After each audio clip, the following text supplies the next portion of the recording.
Hello, ഇന്ന് നമുക്ക് ക്രോഷ്യയുടെ basic stitches പഠിച്ചാലോ?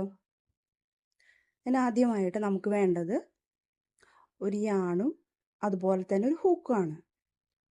ഞാനിവിടെ മിൽക്ക് കോട്ടൺ യാൺ എന്ന് പറഞ്ഞിട്ടുള്ള ബ്രാൻഡിൻ്റെ നിറ്റ്വിറ്റിൻ്റെ മിൽക്ക് കോട്ടൺ യാണാണ് എടുത്തിട്ടുള്ളത്.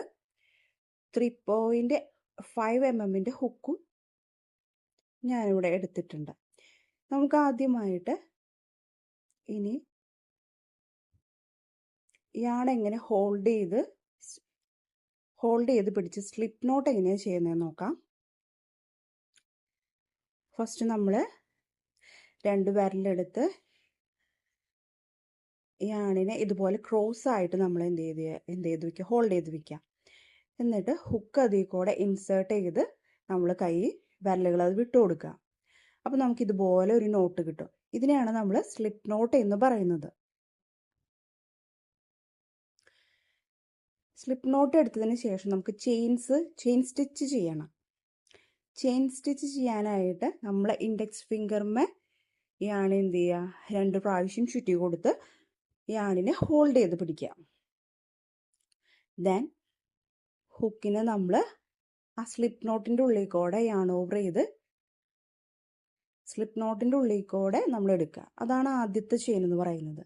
പിന്നെ നമ്മൾ വീണ്ടും അതുപോലെ തന്നെ ഓരോ ചെയിൻസ് നമ്മൾ എടുക്കുക, യാൺ ഓവർ ചെയ്യുക, ആ യാണിനെ പുള്ള് ചെയ്തെടുക്കുക. ഓക്കെ, അങ്ങനെ നമ്മൾ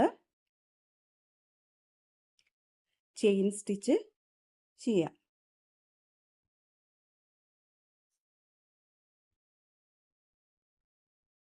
ഓക്കെ, 4, 5, 6, 7, 8, 9, 10. ഇവിടെ നമ്മൾ 10 ചെയിൻ സ്റ്റിച്ചസ് ആണ് ചെയ്തിട്ടുള്ളത്. നമുക്കിനി ആദ്യത്തെ ക്രോഷ്യ എന്ന് പറയുന്നത് സിംഗിൾ ക്രോഷ്യയാണ്. സിംഗിൾ ക്രോഷ്യ ചെയ്യാനായിട്ട് നമുക്ക് 11 ചെയിൻ സ്റ്റിച്ചസ് ആണ് നമുക്കിവിടെ എടുക്കേണ്ടത്. അപ്പോൾ നമ്മൾ 10 ചെയിൻ സ്റ്റിച്ചസ് നമ്മൾ എടുത്തിട്ടുണ്ട്. അതിൽ ഒരു സ്റ്റിച്ചും കൂടെ നമ്മൾ ആഡ് ചെയ്തു. അപ്പോൾ നമുക്ക് 11 ചെയിൻ സ്റ്റിച്ചസ് ഇവിടെ കിട്ടിയിട്ടുണ്ട്. ദെൻ സിംഗിൾ ക്രോഷ്യ ചെയ്യാനായിട്ട് നമ്മൾ ആദ്യം തന്നെ എന്താ ചെയ്യേണ്ടതെന്ന് വെച്ച് കഴിഞ്ഞാൽ, ആദ്യത്തെ ചെയിൻ നമ്മൾ എന്ത് ചെയ്യുക, സ്കിപ്പ് ചെയ്ത് കൊടുക്കുക. ഹുക്കിലെ യാണ് അവിടെ ഹോൾഡ് ചെയ്ത് പിടിക്കണം കേട്ടോ. ആദ്യത്തെ ചെയിൻ സ്കിപ്പ് ചെയ്തിട്ട് രണ്ടാമത്തെ